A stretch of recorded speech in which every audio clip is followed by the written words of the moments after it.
Rachel reached out to 3 groups of people at her school. She wrote about it in her diary. I want to reach out to those that have special needs because they're often overlooked. I want to reach out to those that are new at school because you know what? They don't have any friends yet. I want to reach out to those that are picked on or put down by others. And you know, Rachel didn't just write about it. She did it. After her death, the Scott family began to receive emails, phone calls, letters, all kinds of things from people that Rachel had reached out to. One of those letters was from a girl named Amber. Amber told them that she was a new kid in Columbine the year before Rachel was killed. My dad had just moved my brothers and me from Atlanta, Georgia, and my first day at Columbine was horrible. I walked down the halls and people ignored me. No one made eye contact with me. At lunchtime, I went to the cafeteria and sat down at a table by myself near the back. I really was feeling pretty down that day. Rachel was sitting a couple tables away, and she must have sensed what I was feeling because she left her friends and came over and asked if I'd like to join her with her friends for lunch. I said, no, I'm okay. But you know what? Rachel saw right through that. She went, she got her friends, and she dragged them over to the table where I was sitting. And instantly, my worst day at school became my best day because someone went out of their way to show kindness to me. What Rachel didn't know was that when she reached out to Amber, that Amber's mom had just died in a car wreck.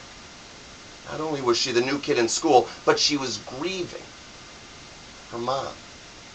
So as you watch this next PSA, I want you to think about the little things that you can do that can make a huge difference.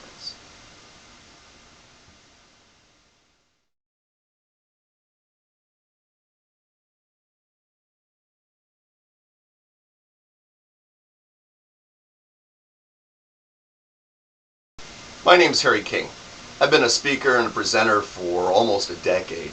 And one of my great passions is speaking to students and adults about how to make their lives better and how to do things and not make the same mistakes I've made over my life. You asked why I'm interested in being a presenter for Rachel's Challenge, and there's a couple of reasons. The first is quite frankly this: when I was in school, I was bullied, and I was bullied a lot. And honestly, I don't think anyone should have to go through that. So if I can make a difference in someone's life, I think that's a great thing.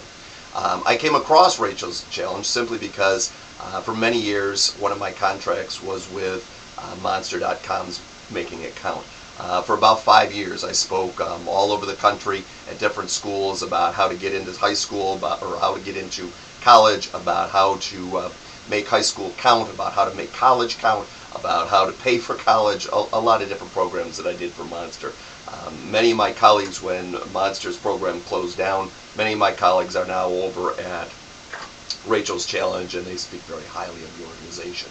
I know that if I can make a difference, this is a place that I can be, and I'd like to continue to make a difference. Thanks for taking the time to listen to my tape.